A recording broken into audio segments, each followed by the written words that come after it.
E com essa entrada meteórica, estamos mais uma Linda! vez aqui no Livros e Brisas, com um convidado super especial, que me faz lembrar que eu já tenho mais de 40 anos. Porque só de amizade a gente já tem uns 30 anos aí, depois no começo, em 92, né, na extinta Agência Siciliana de Livros, Jornais e Revistas Limitada. Eita, tem que ter fôlego para falar o brevê da empresa. A gente se encontrou e eu conheci o que hoje é o Ivan Antônio, poeta, cantor, escritor, letrista, teatrólogo. E se eu esqueci mais alguma coisa... Performance, tem performance. Performance, man, ator também, né? Já dividimos o palco. E, cara, foi um divisor de águas ter conhecido esse figura em 92. Eu, então, com 18 anos, 19 anos, cabaço de tudo, cara. Esse cara me apresentou Hemingway, me apresentou Josué Montelo, me apresentou Lígia Fagundes Telles. Eu devorei tudo que o cara apresentava. Hermann Hesse foi ele que me apresentou. Siddhartha. E me apresentou as poesias dele. E isso é só para apresentar o cara, viu, gente? O que mais me comoveu, vocês sabem que eu sou gordinho, né? Obeso e tal. E uma vez a gente estava dividindo uma feijoada e ele deixou o prato de lado. Eu falei, rapaz, o que é isso aí? Vai comer não? Espera aí, cara, que eu tenho que escrever um negócio agora. O cara mandou uma poesia sobre a fome. Ele parou de comer a feijoada e o gordinho lá, quase querendo comer a minha e a dele, e o cara parou de escrever, parou de comer para escrever. E depois nem comeu mais, porque o negócio, né, desceu ali o poeta e ele ficou escrevendo. Meu amigo Ivan Antônio, boa noite, meu velho. Seja bem-vindo ao Livros e Brisas. Boa noite, Bira. Boa noite, Rogério. Na verdade, eu estou aqui assim, muito feliz e muito emocionado, porque passa uma viagem, né, assim, na nossa cabeça. São aproximadamente 30 anos, né, de jornada. E eu lembro muito bem, assim, Bira, de você que foi um dos artistas.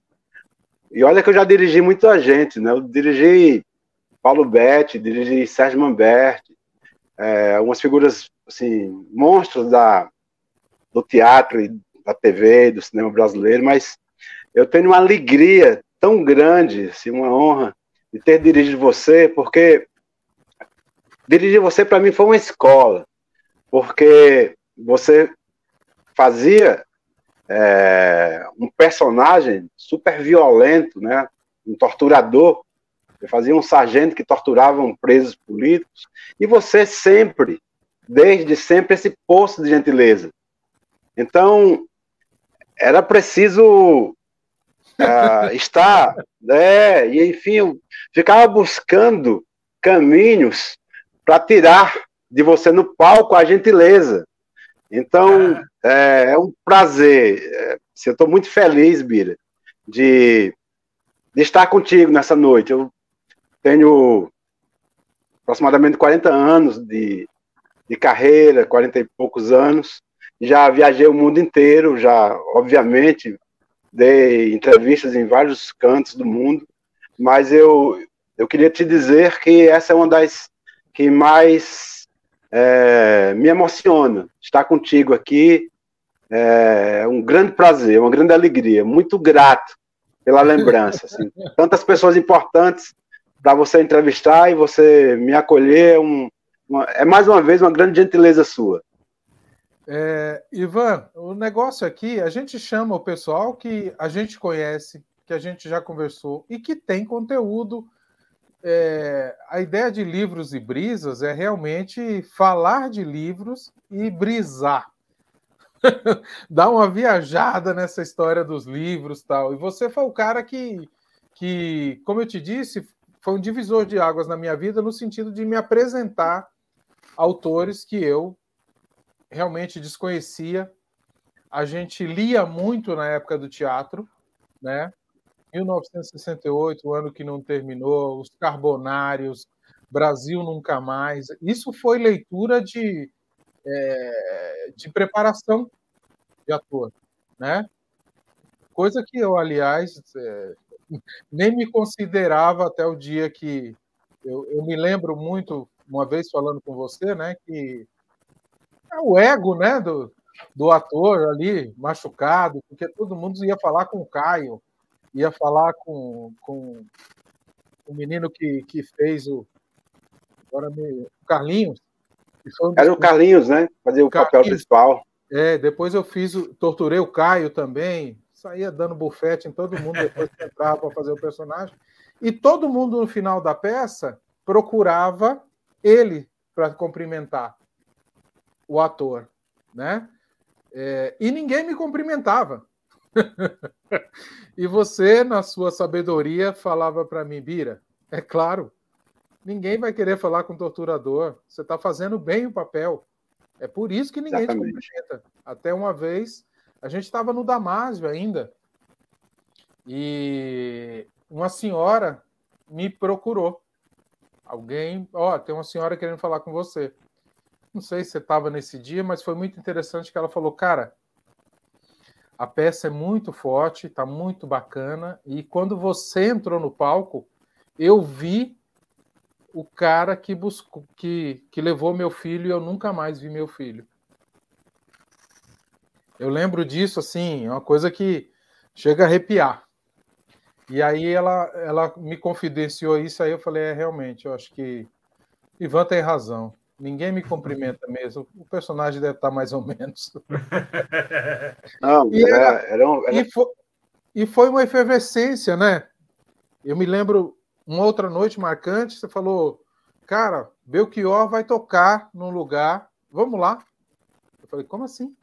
Belchior, um músico? Vai ter uma tertúlia musical e a gente vai lá. Eu, como vai, rapaz? Sim. Belchior, cara, a gente é convidado. E eu passei a noite inteira, os dois irmãos lá na guitarra, no violão, né? Eram 2 violões e o Belchior no jardim de uma casa que eu nem lembro onde era, porque a gente fazia muito disso, né? Entrava na noite ali,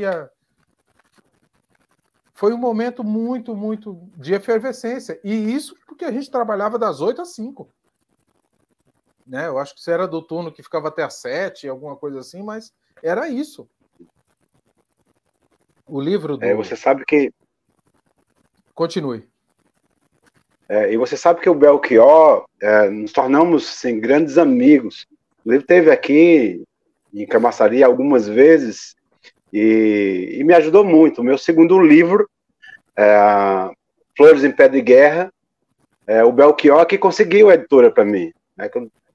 Era um imigrante, né? Um forasteiro em São Paulo, o Flores em Pé de Guerra.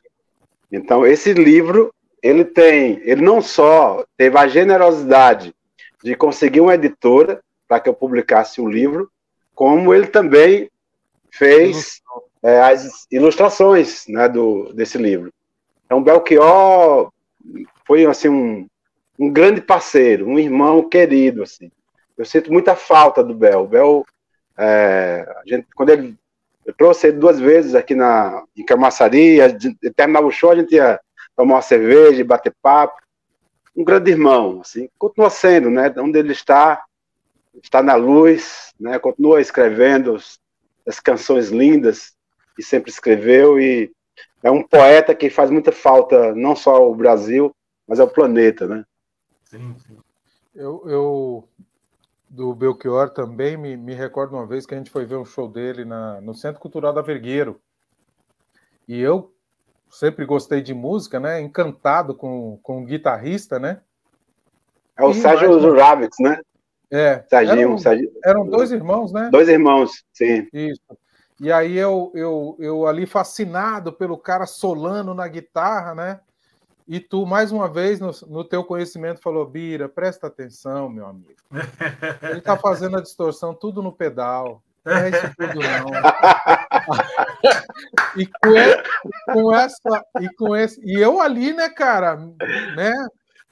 Sem Deus, eu tô vendo o cara fazer essa loucura. Ele está dissociando tudo no pedal, Bira. Deixa de ser cabaço. Não, o pior não era o Serginho. Pode falar, Birinha. E aí, depois a gente foi pro camarim, né?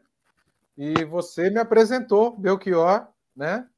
E imagina, um negão com quase 1,90 m, gaguejando, né? Porque estava na frente de Belchior, né, bicho? Já tinha ouvido a Palo Seco quase chorando, né? No vinil. E aí eu conheci o cara, meu. Aí Ivanildo chegou, Ivan, hoje. Isso aqui é Biramelo, amigo meu, poeta. Eu falei, preciso começar a escrever poesia, porque senão o cara vai virar mentira. Mas foi mais uma das peripécias ali de estar acompanhando Ivan. E hoje, Ivan, eu sou o cara que faz essas coisas assim, né? Eu encontrei com o Barreto na última feira de livros. O Barreto é do programa também. Está com outras atribuições, mas logo está com a gente de novo. E aí o Vladimir, jogador do Corinthians, estava lá perto, ele falou, Bira, vem cá, vamos ver o Vladimir e tal. Você não foi lá, velho? Não, você que é cara de pau, vai lá, prepara o terreno e a gente tira a foto. O Ivan era esse cara. Ele entrava... Relações públicas, entrava uma pessoa na loja, na livraria, ele era o cara que fazia esse meio de campo, não tinha tempo ruim. O livro dele, o primeiro, Eu Sonhador, ou Flores em Pé de Guerra, não lembro agora qual, foi mais vendido... Eu Sonhador. O Eu Sonhador foi mais vendido do que o livro do Paulo Coelho na loja dele. É claro. Vendeu peixe. Mas ele vendia muito bem. Eu quero um livro sobre tapete. Eu tenho um livro sobre tapete, mas eu tenho aqui também um livro de poesia que eu tenho que conhecer. Que tem uma poesia sobre tapetes. Tem uma poesia sobre tapetes. E era isso, cara. Uma facilidade de falar com as pessoas, de reunir pessoas, que foi uma coisa também que eu devo, que eu aprendi muito contigo, Ivan, né? De arrebanhar pessoas para um projeto legal, para um projeto bacana, que a gente acha que é interessante, que as pessoas conheçam. Então a gente consegue hoje eu até faço isso algumas vezes, foi o que a gente fez até na época da faculdade, juntando a galera e fazendo 48 horas, ou fazendo o Pratas da Casa, que eram intervenções artísticas, usando talentos do local. Eu me lembro que o teu convite para entrar para o grupo de teatro foi uma brincadeira na hora do almoço, imitando o Belchior. Não, já fez teatro? Eu falei, não, cara, fiz teatro. Acabou o tijolo na primeira parede e tal. Ó, antes da gente continuar conversando, deixa eu mandar um boa noite aqui. Daniele Muriel, boa noite. Maria Tomás, é a Cidinha. Não a nossa Cidinha, Ivan, outra Cidinha que eu sou super amiga. Olá, pessoal, boa noite. Simone, boa noite, Bira, boa noite, Rogério. É uma poeta também, poetisa, poeta. Tem um trabalho super bacana também, está acompanhando a gente aqui. Marcelo Garcia Navarro, o patrão. Que responsabilidade, hein? Que idealizaram a rádio. Boa noite, camaradas. Madeirada, boa noite, Madeirada. Quem lê pau no coelho. Quem lê pau no coelho. É um brincalhão, é um fanfarrão. Ruth Figueiredo, boa noite, amigos. Boa noite, Rutinha. Rutinha, inclusive, que está de novo na Globo, porque a Rutinha é boa. A Raquel é que é má. Coitada, ela não aguenta mais ouvir essa piadinha. Marcelo Garcia, grande madeirada. É isso aí. Ivan, vamos falar dessa... a gente teve acesso ao portfólio, mas vamos falar um pouco de como é que começou essa necessidade de mudar as coisas. Porque... Bira, desde Camaçari, fazer esse furdunço todo, voltar para Camaçari, viajar o mundo todo, voltar para Camaçari. Como é que funciona esse negócio, rapaz? Porto Seguro. Birinha, na realidade, desde criança, que eu sou um retirante, né?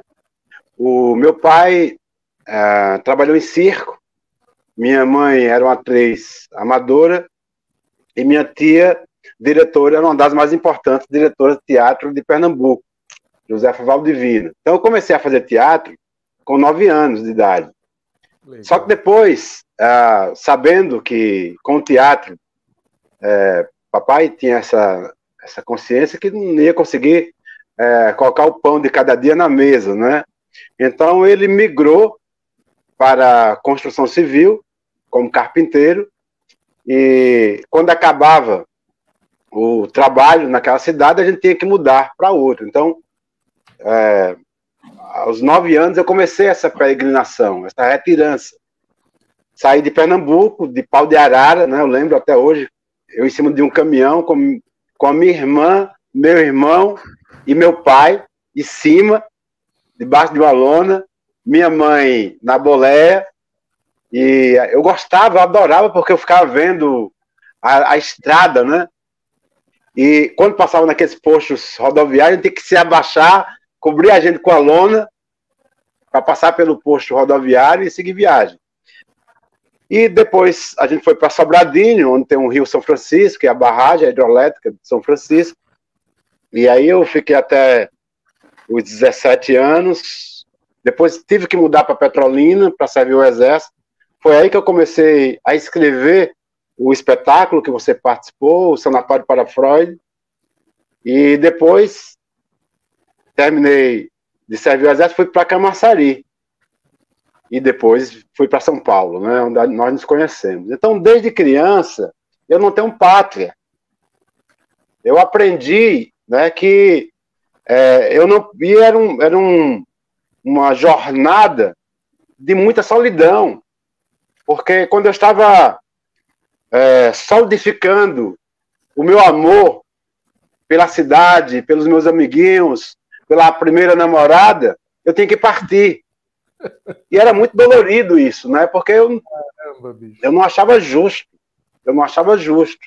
Então eu ia para outra cidade, fazer novas amizades, mas já com esse receio, né? E essa ferida aberta de saber que quando eu estivesse amando tudo e todos, eu tinha que partir.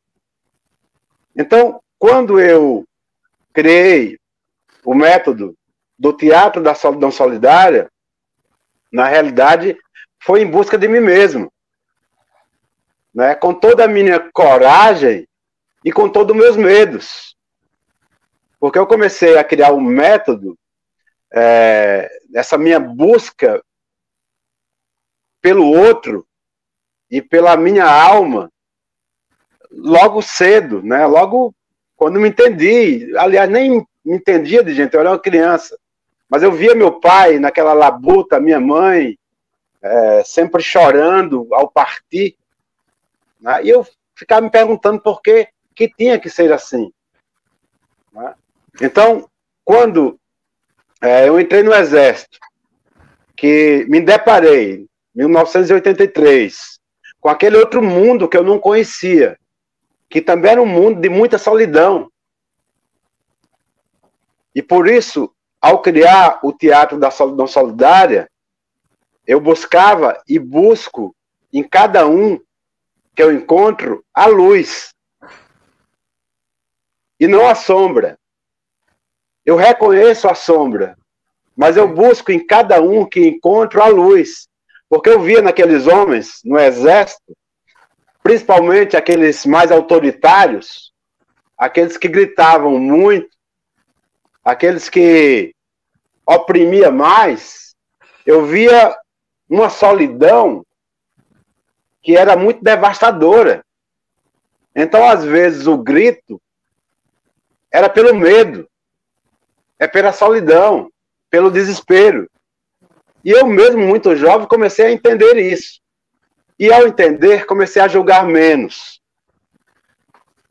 Obviamente que sempre consciente das divisões de classes.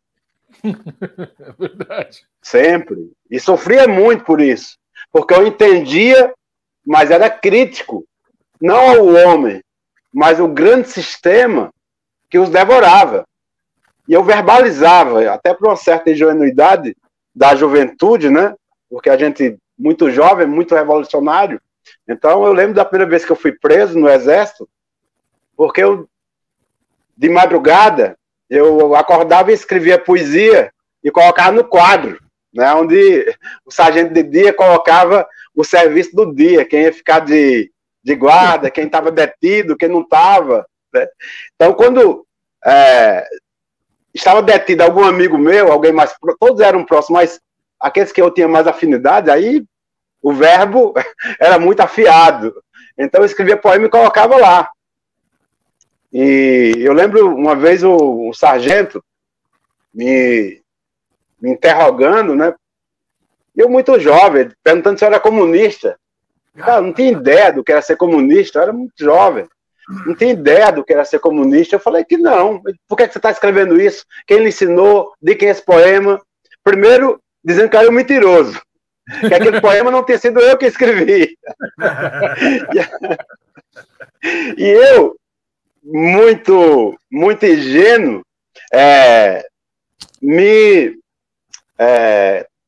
quando eu afirmava que era pior para mim. Eu vou dizer que não era. Mas eu dizia, não, é meu, foi eu que escrevi, era pior, né?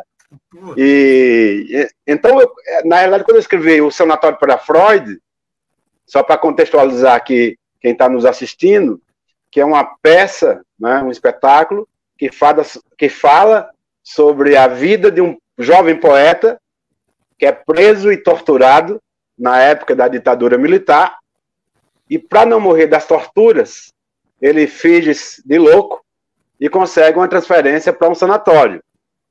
E no sanatório, por causa das torturas que ele sofreu, ele tem alucinações.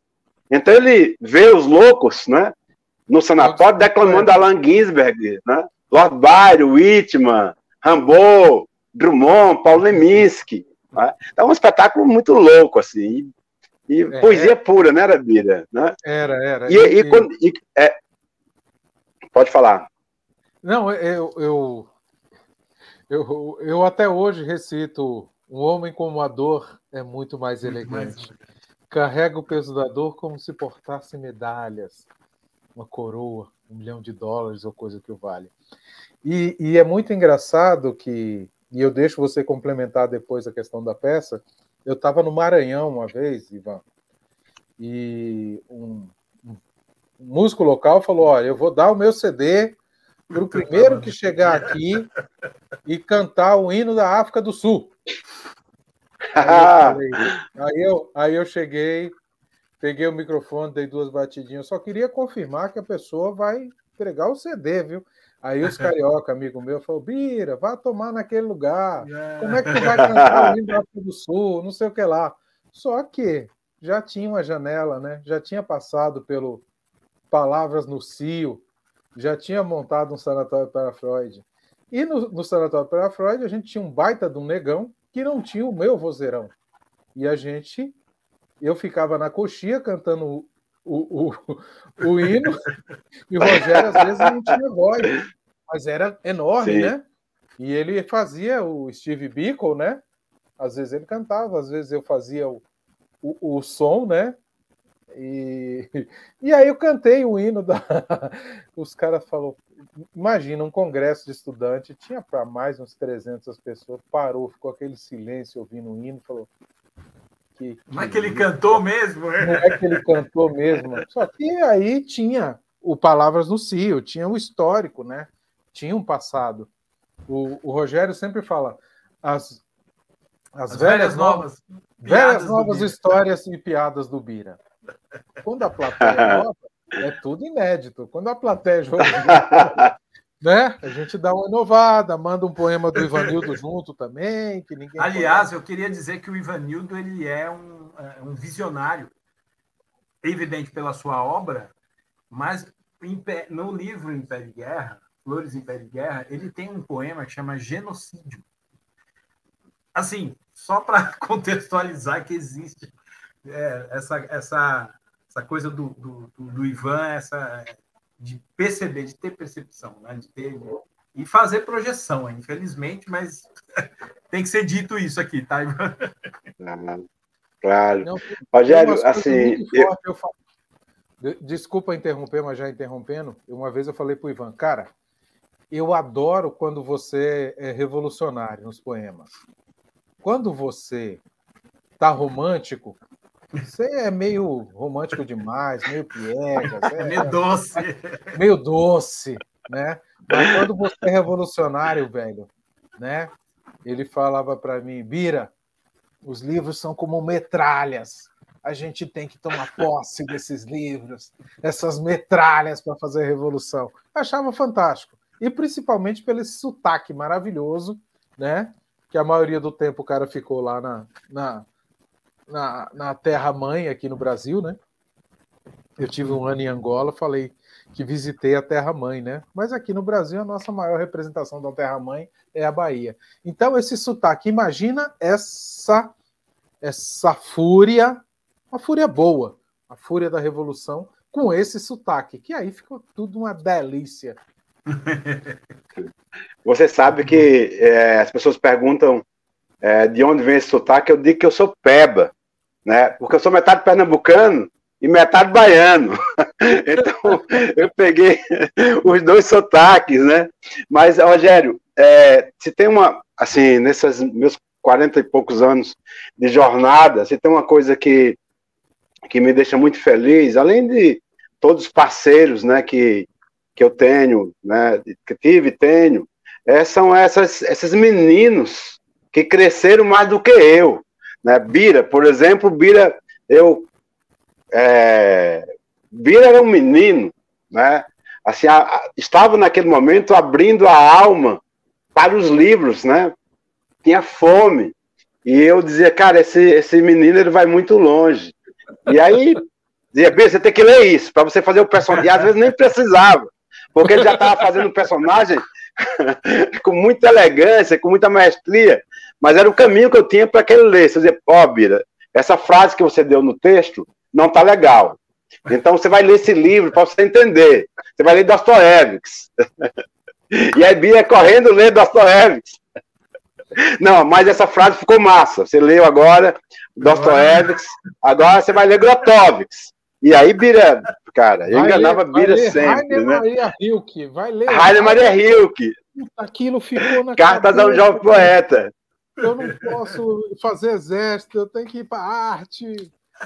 Exatamente. Eu tinha acabado de fazer centro de integração militar, cara. Era um tempo para ir para as agulhas negras. E aí o cara vai para o teatro. Vai para o Bexiga e a gente ficou quase 3 anos, né, cara? 3 anos em cartaz, né?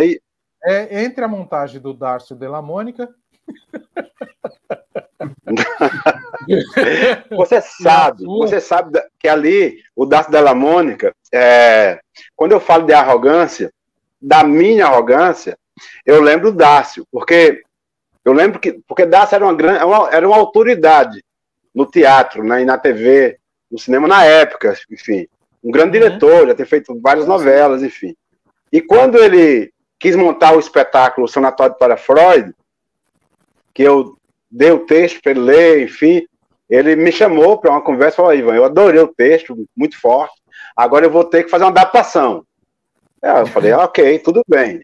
Quando ele chega com a adaptação, transformando aquela peça que eu escrevi no Exército, com todas as minhas dores, né, com toda a minha fome, que ele transformou numa novela, aí eu falei, não, cara, aí não, aí você não topa. E aí ele já estava em montagem, né? E ia ser muito duro para o elenco não autorizar a montagem. Primeiro que o elenco ia me devorar, porque como é que está sendo dirigido por Darcio Della Mônica, né? E eu tiro essa possibilidade do elenco ser dirigido. Eu falei, tudo bem, você monta, mas você vai mudar o nome. Eu não tenho nada a ver com isso. Aí ele colocou Memórias e Rascunhos. Memórias e Rascunhos, né? Depois de muito tempo, Bira, eu tenho que admitir que era uma arrogância assim, da juventude, sabe? Porque primeiro, coisas que ele montou ficaram muito melhores do que as minhas, que eu escrevi. Porque ele tinha toda uma experiência, né, uma maestria como diretor, que eu não tinha, inclusive. Então, eu perdi, porque eu poderia ter sido mais parceiro do Dácio, Della Mônica, sendo mais gentil com ele. Mas eu era muito arrogante. Ó, isso aqui tá um lixo. Não coloque meu nome nisso. Era. Né? Então, isso Mas o tempo, vai. Eu tive nas duas montagens, né? Tive na primeira, Memória em Rascunho, e depois, quando acabou, que a gente conseguiu também trazer 3 ou 4 do grupo, do elenco dele, para pôr Palavras no Cio, né? Eu me lembro da primeira noite que você estava na noite de estreia da peça, né? Aí eu encontro com você chorando. Foi mesmo. Aí, tá emocionado, Ivanildo? Eu tô puto!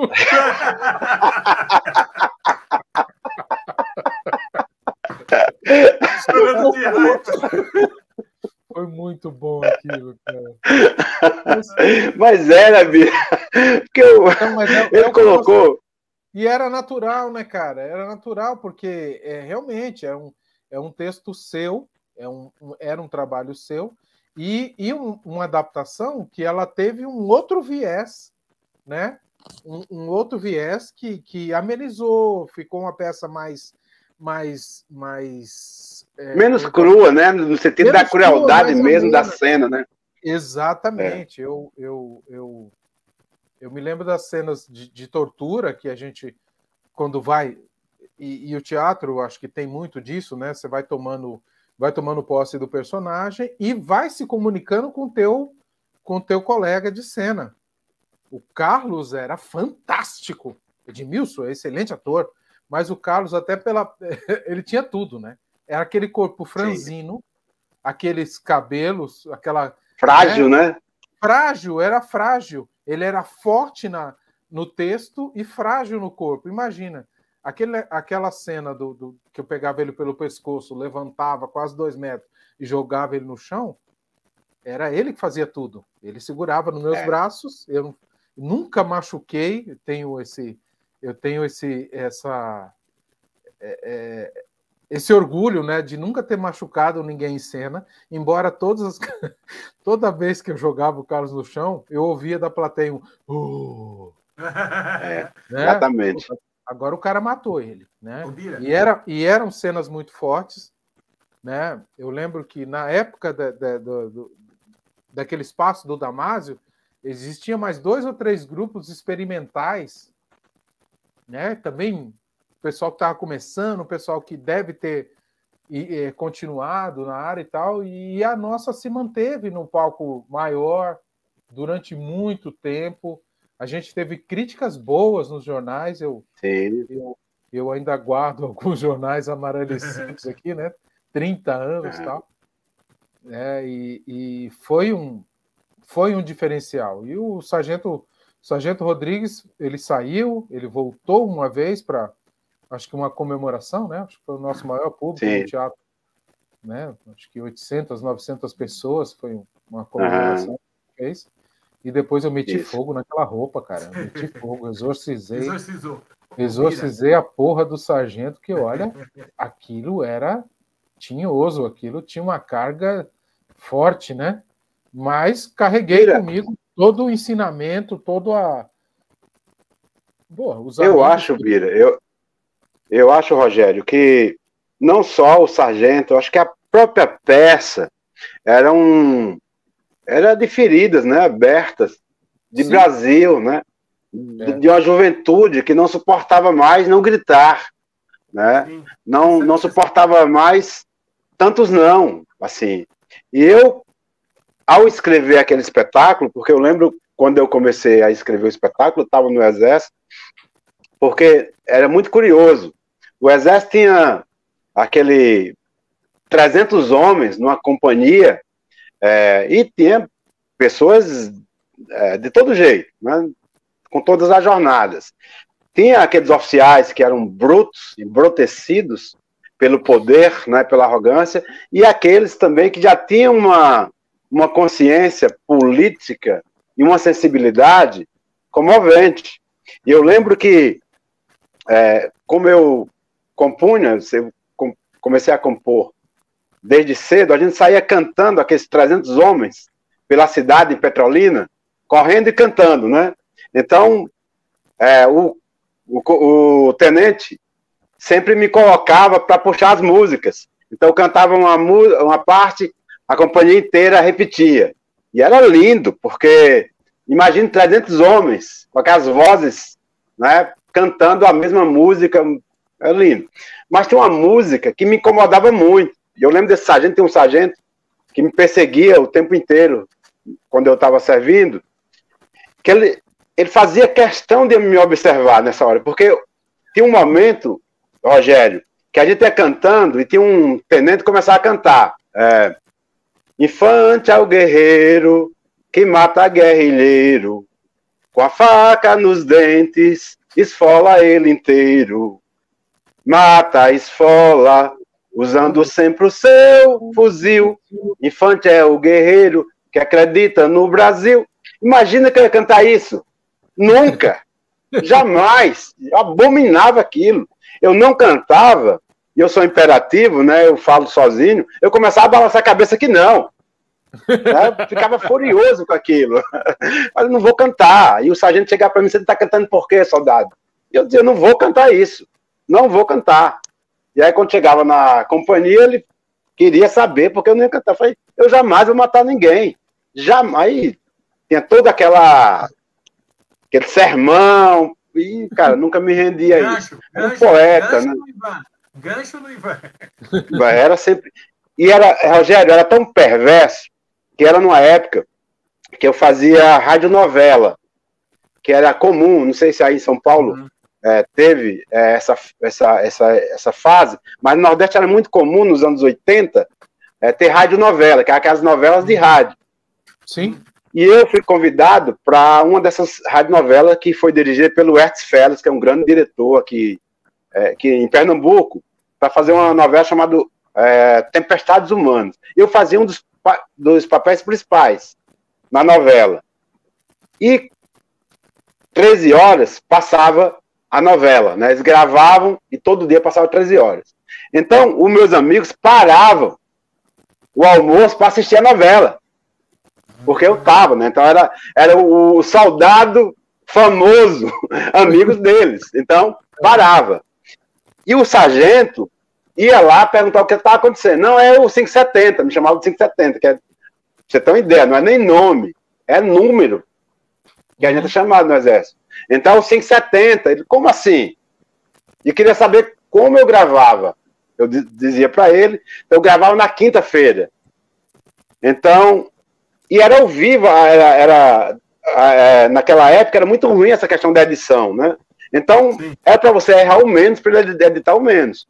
Então, cara, Rogério, esse sargento sempre me colocava de serviço na quinta-feira, para eu não ir gravar. E o diretor ficava puto comigo, porque eu não ia gravar, não podia me tirar, que já estava na metade da novela, eu fazia um personagem importante que ele não podia matar.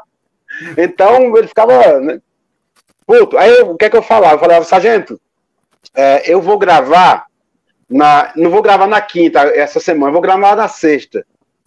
Por favor, não me coloque na sexta, me coloque no sábado e domingo, ninguém quer tirar serviço sábado e domingo, então me coloque justamente no sábado e domingo, para na sexta-feira eu gravar. Cara, era certeza. Ele me colocava na sexta, sendo que a gravação era na quinta. Aí ia gravar tranquilo, só que ele descobria. Sempre tinha um jeito, cara, e horrível. Ele xingava que lugar de exército não é lugar de poeta, não é lugar, e era horrível. Então eu falei: eu vou me vingar desse sargento. Foi quando eu comecei a escrever o Sanatório para Freud, que escrevi um sargento torturador, que era ele. Então muito bom. Essa minha busca pelo teatro da solidão solidária começa desde essa minha busca, né, pela percepção do homem só, né, do homem em retirança, às vezes no próprio lugar. Então, quando eu começo essa minha itinerância, né, essas minhas viagens, que eu fui percebendo que era uma jornada de muita dor, mas que eu não podia me render a isso. Eu não podia, mesmo sentindo as dores, né, as feridas da solidão, me transformar numa pessoa cruel. Eu tinha que ser solidário. Né? Então, quando eu cheguei em São Paulo, que eu fui montar o Sanatório para Freud, a primeira montagem, eu comecei a buscar nas ruas esses personagens que estavam nos meus textos, que eram os desvalidos. Eram homens e mulheres torturados, né, por essas, né, e outras feridas, principalmente pelo estar só. Então eu comecei a buscar, isso foi, a primeira montagem foi em 93, Bira? 93, 92, 93. Foi 92. 92 é a primeira montagem, mas a gente ensaiou. 92. 2 anos. Gente, eu lembro que eu andava muito ali na Brigadeiro, Luiz Antônio, e vocês colocavam uns cartazes naqueles pilares da ponte que atravessa a Brigadeiro. Sim. Gente, o que eu passava e via, um sanatório para Freud, gente, eu tenho que assistir essa peça. Moleque passava, eu tenho que assistir essa peça. Eu falo pro Bira, acho que eu já assisti essa peça. Não lembro.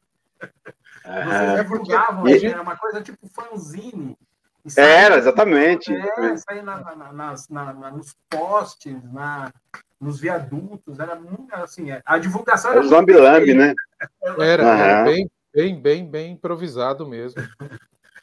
Era um monte de operários, né? Porque a gente era operário, né? Fazendo isso. Era o que a gente chamava de teatro. Tanto que a gente chegou a ensaiar dentro de indústrias. Eu me lembro uma vez que a gente foi para Metal Leve. Exatamente. Lembra da Metal Leve? A gente ensaiou Lembro. Lá e tinha um cartaz na entrada do lugar onde a gente estava. A gente ensaiava, que eu achei muito curioso. Não esqueço disso nunca. Estava escrito assim: nunca improvise. Era o que ele fazia sempre. Imagina isso no grupo de teatro. Na primeira, antes da entrada. Pô, Bira, você lembrou de uma coisa muito massa, muito bacana. Não, foi muito engraçado, porque assim, eu me lembro que depois de muito tempo ensaiando, a gente usava uma arma de festim. Na montagem do Dárcio, a gente usava uma arma de festim. E era um 32 com bala de festim. Eu até tive que repensar a distância na hora de atirar, porque uma vez queimou a calça dos meninos lá. Enfim, um dia a gente está lá fazendo a peça, no auge, né? Que tinha que dar 2 tiros no cara, torturando, e dava 2 tiros lá na montagem do Dárcio. A arma Tec. Não saiu nada. Aí eu, né, olhei para um lado, olhei para o outro, tinha o Ricardo. Ricardo trabalhava como contador na Record, mas um excelente ator. Ele se transformava. O Ricardo tinha 1,60 m, o Ricardo ficava com 1,90 m no palco. Excelente. Ele olhou para mim, eu olhei para ele, não tive dúvida, né? Fui para cima do cara e coronhada, e matei o cara na coronhada e saí arrastando. Aí eu olhei para o Ricardo e falei: nunca mais me dê uma dessas armas russas. Arma americana. Exatamente. Aí, Dárcio olhou e falou: foi lindo o que você fez, foi lindo. Aí a gente ia ensaiar, não tinha espaço, ia ensaiar na Metal Leve, tá escrito lá: nunca improvise. Não improvise. Você falando alguma coisa, Rogério? Não, na verdade, eu ia falar que você mandou alguns trailers, alguns vídeos, e tem um do sanatório. Porque a gente está falando e a nossa audiência ela é rotativa. E é certo que mostrar um vídeo de um trecho da peça vai aguçar ainda mais se um dia vocês voltarem a produzi-la, a entender tudo isso que vocês estão dizendo aqui. Eu acho que já tem mais de 10 montagens depois da nossa, Ivanildo. Sim, já. Eu vou soltar aqui. As produções estão lindas. Só uma dúvida, quando você prepara aí. Quem é Juju Amaral, Ivanildo? Ivan? Juju Amaral é uma ex-aluna do Unify. É da Unify, eu achei que tinha uma carinha de atriz, eu falei, deve ser uma das ex-alunas de Ivan. A Juju Amaral, é do Unify. Juju, depois você fala aí, mas ela tem um parente que é artista, não sei se tem lugar Garcia, ela tem aí, também está envolvida no meio da arte aí também. Bem-vinda, Juju. É que me veio o rostinho aqui, sem nome. Eu vou aqui. Como o Ivan tem centenas, dezenas, milhares de pessoas que passaram pela... O Ivan é um cidadão do mundo, né, cara? Exatamente. Então, assim, eu vou soltar aqui, um minutinho para as pessoas entenderem o que é essa peça. Vamos lá. Vai lá.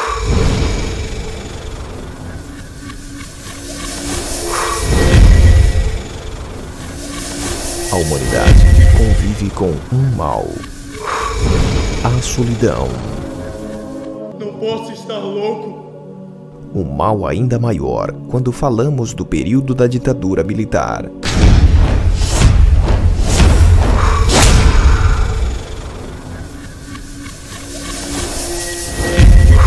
Um drama. Os loucos não me entenderam! Uma peça emocionante. América!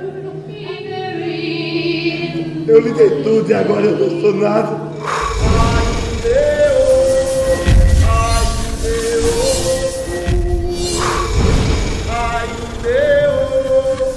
Um sanatório para Freud. Texto e direção: Ivanildo Antônio. Em breve, nas melhores salas.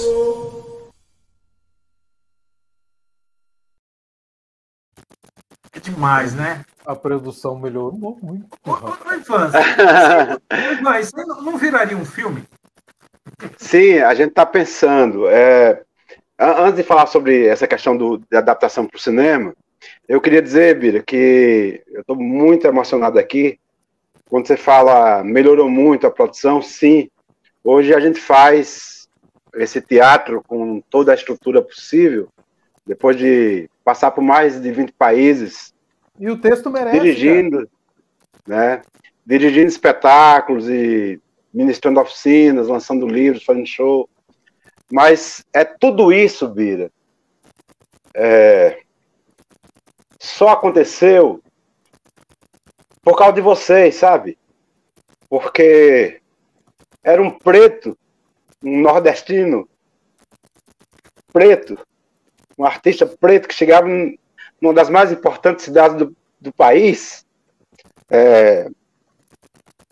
para dizer que eu existia, né? Para dizer que eu precisava existir, que a minha dramaturgia, a minha poesia tinha que ser possível. E aí eu comecei a buscar esses jovens artistas, implorando para que acreditassem no meu trabalho. E muitos foram embora, né? E com razão. Mas aí ficou você, ficou Cidinha, ficou o Tony Cacau, ficou a Malu, o Spell Delavon, o César Vivar, a Lucy, e a Drica, sabe? Aquelas pessoas que, como eu, sabe, Rogério, não tem o que comer. Não tem o que comer, cara, sabe? Às vezes, a gente tava... E eu sempre proibia os atores, que tinham uma mania, porque estavam começando, em grande parte do elenco, de ficar olhando pela cortina, antes de começar o espetáculo, para ver quem tinha chegado. Tinha chegado a mãe, o pai, o irmão, a namorada, enfim. E eu proibia. Mas eu proibia e eu mesmo cometi esse pecado. Mas eu cometi o pecado não para olhar quem tinha chegado da minha família, para contar quantas pessoas tinham, sabe, para assistir. E eu fazia a contabilidade para ver se aquelas pessoas que estavam assistindo, os pagantes, a bilheteria, daria para pagar a condução para a gente voltar para casa. Então, Bira, ter dirigido Paulo Betti, Sérgio Manberti, um dos meus espetáculos teve, além desses atores, teve os Novos Baianos fazendo a trilha sonora ao vivo, sabe? O Paulinho Boca de Cantor, a Baby do Brasil, enfim, teve o Mestre Bully Bully, no palco. Zé Cabaleiro já esteve, né, participando das minhas oficinas. A Lucy Alves fez a oficina do Teatro da Solidão comigo em Londres. Depois fui com ela para os Estados Unidos. O Del Feliz, que é um grande precursor do Nordeste, do forró no Nordeste. Tem o Tadeu de Pietro, que para mim é um dos mais importantes atores do Brasil, sabe? A Luciana, que hoje está na Globo, fazendo coisas maravilhosas. Para mim é importante, sabe, ter tido matéria na Folha de São Paulo, no Estadão, aqui na Bahia, ter matéria em jornais da Itália, dos Estados Unidos, em Londres, tudo isso é importante, obviamente que é. Mas nada disso teria acontecido, Bira, se não fosse a generosidade de vocês, sabe? De ter acreditado naquele artista negro, naquele artista preto, numa cidade em que a todo momento eu estava com medo de ser despejado, porque o que eu ganhava, às vezes não dava para pagar o aluguel, sabe? Às vezes não tinha grana para pagar o elenco. E não era que eu deveria pagar o elenco, porque tudo era cotizado, tudo era uma grande cooperativa, né? Eu não era o patrão, nem eles eram... Não, a gente tudo era dividia. Então eu era o diretor e o autor da peça e produtor, mas a gente ganhava igual, todo mundo. Quando ganhava, né? Quando ganhava. Então eu lembro que eu ficava contando, Bira, meu Deus, será que hoje vai dar para pagar o metrô de todo mundo? E às vezes não dava. Então pegava a grana daqueles que moravam mais longe para poder voltar. Eu lembro que eu morava na Zona Norte. Nem você sabe disso, Bira. Talvez só a Cidinha sabe. Quantas vezes eu fui a pé, cara, sabe? Eu saía às 11 horas do teatro e não tinha grana para pegar o ônibus, para pegar metrô. Eu ia a pé, cara, assim. Então, saía, passava 2 horas e meia andando. E eu não podia falar para os atores. Eu não podia falar disso para os atores, porque o ator tem você como a direção, né, como grande comandante. Você tem que dar esperança a eles, mesmo que você não tenha. Você tem que alimentar o elenco, mesmo vocês estão com fome. Então, porra, muito obrigado, Biri. Sabe, essa galerinha que acreditou em mim, tanto vocês como o segundo elenco, e que aí depois veio o terceiro, foram mais de 10 montagens, até chegar aqui. Hoje eu já faço teatro de uma forma confortável, tenho meu apartamento, tenho minha casa, sabe, posso viajar o mundo inteiro. Eu lembro quando eu cheguei nos Estados Unidos, eu lembro de uma história que eu era criança, em Arco Verde, onde eu nasci, e eu gostava muito de ficar na casa da minha avó, de dormir lá, porque na frente da casa da minha avó tem um cinema, chamado Las Vegas. Então, minha avó deixava eu ficar na rua, na praça, até 18 horas, que era quando acendia os letreiros, né, do cinema. E eu ficava olhando aquele nome Las Vegas, eu sou imperativo, tenho TDAH, então eu sempre falava sozinho, né, e alto. Então eu ficava olhando, assim, uma criança, sei lá, 10 anos, 12 anos, e eu ficava dizendo, eu ainda vou lá. E uma vez chegou um senhor aqui, ficou olhando assim pra mim, eu falando alto, sozinho. Ele falou, tá falando o quê, moleque? Tá falando o quê, neguinho? Eu falei, não, que eu ainda vou lá. Aí ele falou, neguinho, você sabe onde é Las Vegas? É do outro lado do mundo, nos Estados Unidos. Para do cara com isso. Eu falei, mas eu vou lá. E eu tenho 12 anos. Eu lembro quando eu cheguei nos Estados Unidos a primeira vez, eu comecei a chorar no aeroporto, porque eu estava indo para Nova York para dar aula. Eu estava indo para os Estados Unidos, cara, para ensinar aqueles jovens americanos sobre a compaixão, sobre a ternura, sobre o amor, com um método que eu tinha criado, sabe, há tantos anos atrás, que no começo poucos acreditaram, Poucos diziam que eu era muita gente dizendo que eu era louco, sabe? Que aquilo não era teatro, que aquilo não era nada. Sabe? Então, depois de ter passado em tantos países, chegar nos Estados Unidos para dar aula, eu lembrei de quando eu era criança. Aí lembrava de vocês, sabe, Bira? Lembra, cara, eu comecei a criar esse teatro da solidão solidária no meu silêncio em 82. Porque eu também tinha medo, Bira, de dizer para São Paulo que eu estava criando um método. Porque o que eu lia era Bertolt Brecht, Stanislavski, Grotowski, Augusto Boal, que eram os grandes mestres, os grandes monstros. Então, como é que eu ia dizer que eu estava criando um método? Eu, sabe, eu tinha medo, falando, cara, os caras não vão acreditar mais uma vez em mim. Então, cara, eu sou muito grato, Bira, muito, muito obrigado, cara, assim, muito obrigado. E ver você hoje conduzindo esse programa, essa live, você não tem ideia o quanto eu tenho orgulho de você, cara, sabe? Aquele menino que um dia ficava procurando qual o livro que devia ler. Exatamente. Hoje, um grande bibliotecário se graduou em biblioteconomia e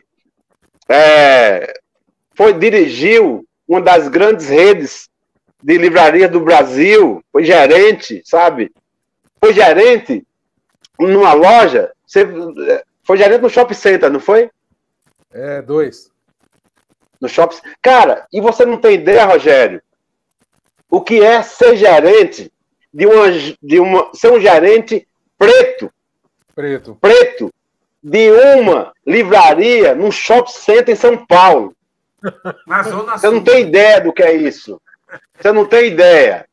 Sabe, de uma galera de entrar para comprar o livro e ver que você é o gerente e sair da livraria. E não comprar porque você é preto. Ainda tem um monte de canalha de falar, não, esse pessoal reclama demais. Esse pessoal... Cara, não é reclamar, que a gente sente isso todo dia. A gente sente isso todo dia. Para chegar onde o Bira chegou, para chegar onde você chegou, Rogério, onde eu estou, tem que ser bom. Tem que ser muito bom. Sabe? Tem que ser bom. Tem que ser gigante. Tem que ser melhor. Para que essas pessoas... Tem que saber tomar muita porrada, né?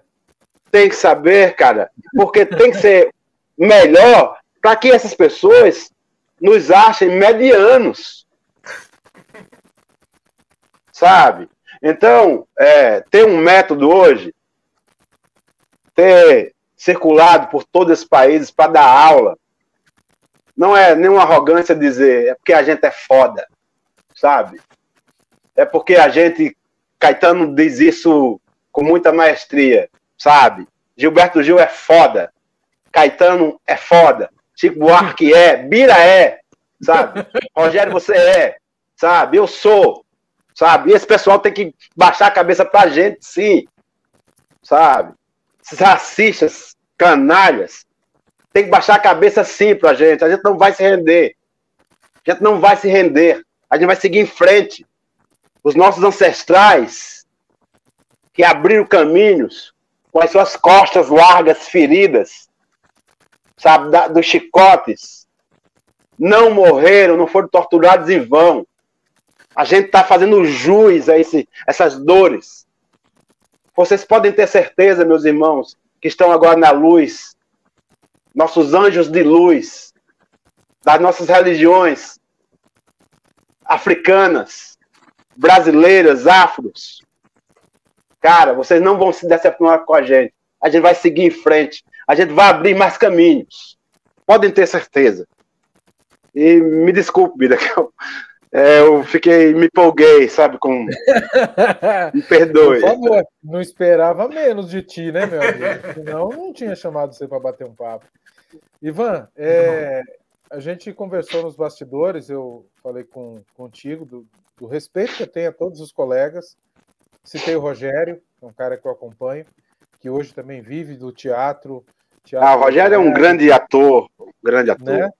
Cara que fez Macunaíma, também saiu do Brasil, botou a cara, a tapa, eu vou chamar a atenção para duas comemorações. Eu me lembro que uma vez você falou, Bira, eu sei que você não está mais no meio, coisa e tal, mas estão rodando uma adaptação do filme Estação Carandiru. E vão precisar de uns atores bons. Você não quer fazer? Eu tô com o pessoal do elenco lá, vamos lá fazer. Eu falei, Ivan, não vai dar, velho. Eu tô trabalhando, não tenho tempo, não vai rolar e coisa e tal. E a gente fazia, né? Para o Pão com Mortadela e Tubaína, a gente fazia figuração em um monte de coisa, que só a gente sabe que a gente fez figuração, é 3 segundos para aparecer. Mas eu vou te dizer da alegria que eu tive ao assistir Carandiru, né? O filme, uma adaptação fantástica, né?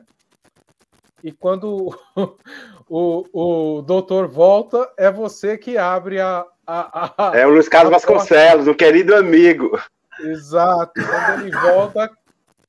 Bom dia, doutor. Falei, caralho, hein, Ivanildo? Filha da mãe, ele tava... Né, você tinha me chamado para fazer uma ponta lá e coisa e tal. E aí eu comemoro isso, cara, como comemoro Pedro, que o sonho... Pedro Cosmo? Que o sonho Pedro Cosmos. Que o sonho era ir para Prateada, eu quero ir para Prateada, eu quero Era. Né? E um dia ele apareceu num comercial da Eletropaulo, né? Que um amigo tomava um choque e ele ficava, eu acho que um comercial de quase 1 minuto, no horário nobre, ele apareceu na Prateada, rapaz. E eu comemoro todas as conquistas dos colegas, quando eu vejo, sabe, Cidinha se graduou em pedagogia. Porra, que bacana. Cidinha, nossa maninha, né? Que perspectiva que a gente tinha lá daquela periferia da Zona Sul, né? Um desses anjos de luz, com certeza, é o Franco, que foi o grupo, né? Tantos lugares que a gente viajou, conheci Oliveira, São Sebastião, né? Hoje é motivo de briga aqui em casa, né? Que a patroa falou, eu quero ir para Bahia, eu quero conhecer Salvador, tal. Eu falei, Salvador já fui umas 2 vezes, tá? Já fui para Praia do Forte quando nem tinha turismo, aquela areia parecia um talco, né? Fui para Porto de Galinhas, né? Num congresso estudantil quando não tinha exploração do turismo, era tudo aberto, todo mundo ia para qualquer lugar, né? Aí a patroa fala, você foi, mas eu não, seu filho também não. Eu falei, não. Vamos voltar. E a minha casa tá aberta aqui, Birinha. Quando você quiser, sua família linda, você, Rogério, tá uma casa muito simples, mas de um coração.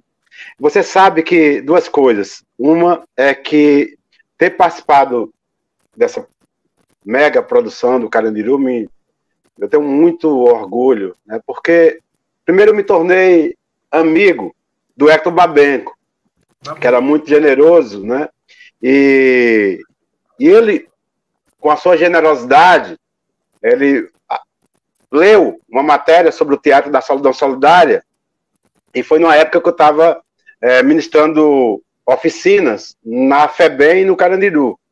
E ele me convidou não para participar do filme como ator, mas ele queria que eu indicasse tanto alguns adolescentes da FEBEM como alguns alunos que eram internos no Carandiru, que eram presidiários, para participar do filme. E indiquei, acho que 17 alunos, 14 participaram do filme. Hoje alguns, inclusive, cumpriram pena, já estão com suas famílias, né, trabalhando em grandes empresas. Alguns fizeram teatro depois comigo. E uma das coisas que me sensibiliza é saber que esses homens esquecidos, invisíveis, eles puderam mostrar que o ser humano, quando ele tem uma oportunidade, mesmo que ele tenha cometido um erro, ele pode ser melhor. Então é preciso, Bira, e eu percebi isso ao longo do tempo, que a gente veio para essa jornada, nesse planeta, nessa existência, para vários caminhos. Mas tem dois que eu acho que são os mais essenciais. Amar e perdoar. Então, quando a gente entende isso, cara, tudo fica mais fácil.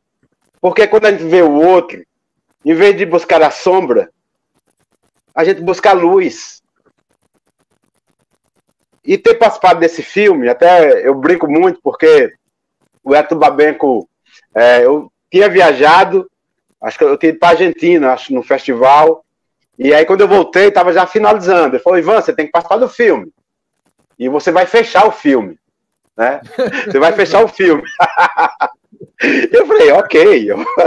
E realmente é o final do filme, porque tem a rebelião, o massacre e tudo, né? Exato. E aí o médico, que é o querido amigo Luiz Carlos Vasconcelos, volta, né? Que ele faz o personagem principal, que é o médico, que é o Drauzio Varela, volta, aí vem no metrô, desce, e aí bate lá no portão do presídio, quem abre sou eu. Aí quando eu abro, falo, bom dia, doutor. Ele fala, bom dia. O portão abre, ele olha, e aí tem a implosão, e o filme termina ali.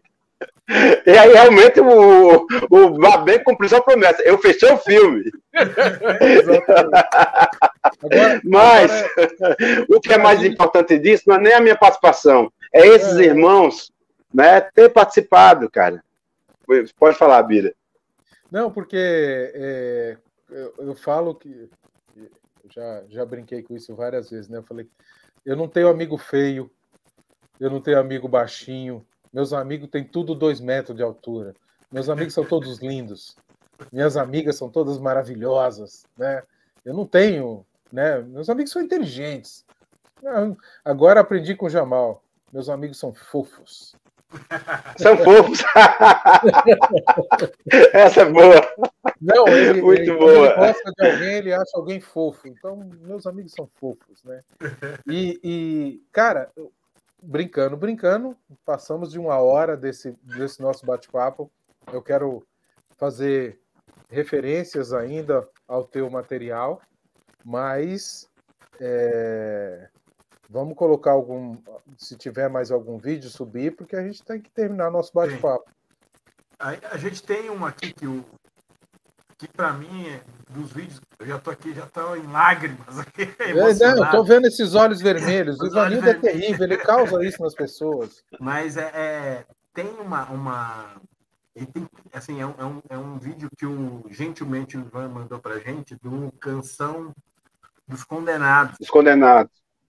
É um trecho, gente, é emocionante de ver. Eu acho que vale a gente passar aqui e aí depois Ivan comenta, porque é de emocionar. Posso? Vamos? Esse aí a gente fecha, viu? Beleza. Falou.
Começa assim mesmo.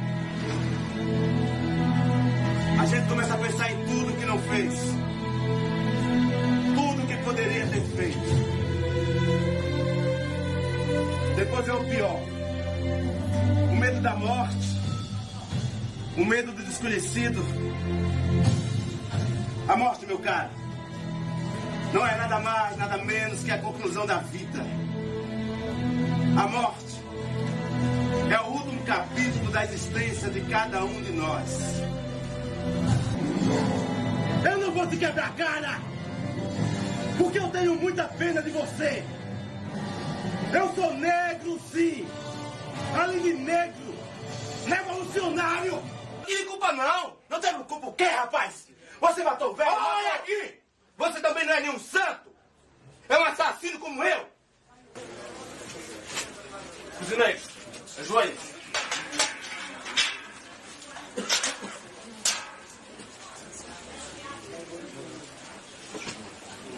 Mas de poeta me tornei povo. E não mais tive medo. Porque era muito povo para tão poucos generais.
Rapaz, com sotaque de português de Portugal.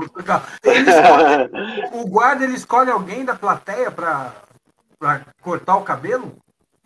Não, aí, porque essa peça, no final do espetáculo, porque é a história de dois prisioneiros condenados à morte há 10 dias da execução.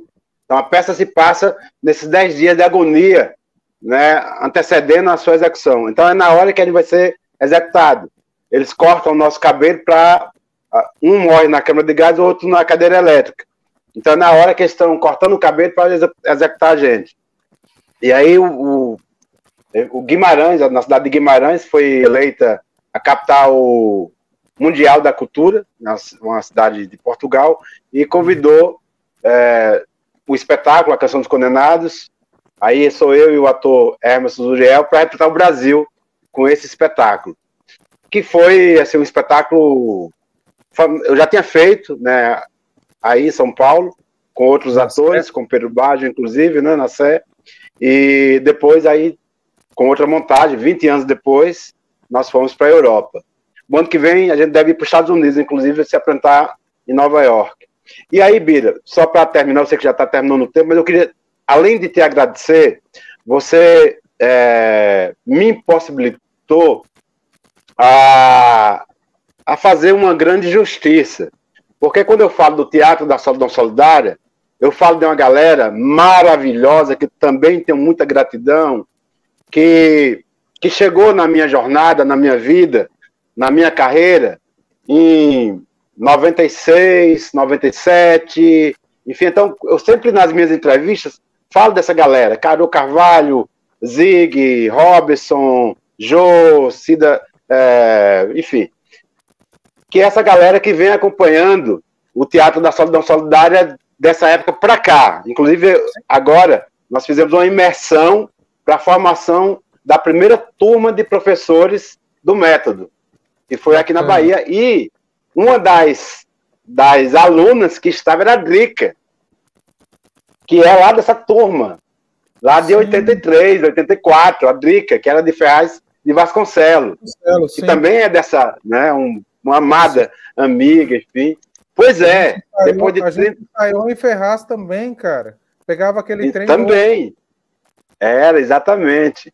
Então, agora, você me possibilitou agradecer a esse pessoal lá de trás, que são vocês, sabe? Que foi bem do começo, quando eu cheguei em São Paulo, que eu estava começando a criar o método, começando a pensar de como é que eu podia transformar o gesto, a voz, em ponte para a solidariedade humana, né? Nas minhas primeiras imersões na rua, né? Quando eu saía da Major Diogo, que eu ia ali pela aquelas quebradas ali para dialogar com aquelas pessoas em situação de rua, alguns inclusive com transtornos mentais, para poder fundamentar o espetáculo Sanatório para Freud, né? E para poder dirigir vocês com mais fundamentação. Nasce aí o Teatro da Solidão Solidária, né? E então, muito obrigado, Bira, por esse momento. Foi uma noite linda. Rogério, meu novo amigo, meu sagrado novo amigo, gratidão. E Bira, esse amigo que já não é um amigo, é um irmão querido. Sim. Gratidão a todos vocês que estão nos assistindo. Vou fechar com a dedicatória do Eu Sonhador. Barreto, você vai ver isso gravado depois. Eu tenho, viu? Esse você não tem autografado. Companheiro Bira, a palavra é o primeiro instrumento com a mesma força da metralha. A revolução está próxima, se aproxima. Que a nossa luta seja nosso fruto de melhores dias para o nosso povo. Do teu irmão, Ivanildo Antônio, 2/2/92. 92. 92, meu velho. Que história linda nossa, Bira. Que história linda nossa, cara. Gratidão. Vamos nos ver mais vezes, presencialmente, não só nos aeroportos, como tem acontecido nas últimas vezes. Né? Sim. A última vez eu fui trabalhar e a gente se encontrou no aeroporto, assim, em cima da hora, o voo quase saindo. Não, vou te ver, preciso te dar um abraço. E aí eu tive acesso a mais uma obra. Tá aqui. Também. A balada. Balada para um texto de amor. Aí, esse livro, além de ser um livro de poesia, tem um disco, né? Que é o Eu da Fúria e a Ternura, que foi o meu primeiro disco. Exatamente. E é isso, gente. É paz, luz e luta. E luta. Obrigado, e prosperidade, né? E muito paz. Nas livrarias, Birinha, tem o meu novo livro, né? Que é O Amor Silenciosa Revolução, em todas as grandes livrarias do Brasil, com um prefácio de outro Rogério grande irmão, que é o Rogério Zé Cabaleiro. Qual é o nome do livro, Ivan? Amor Silenciosa Revolução. É um livro bilíngue, né? Porque eu lancei fora, lancei também nos Estados Unidos, em Nova York e Boston, lancei em Londres, lancei na França. É um livro bilíngue e que tem um prefácio de outro grande irmão, parceiro, que é o Zé Cabaleiro. Birinha, obrigado, Rogério.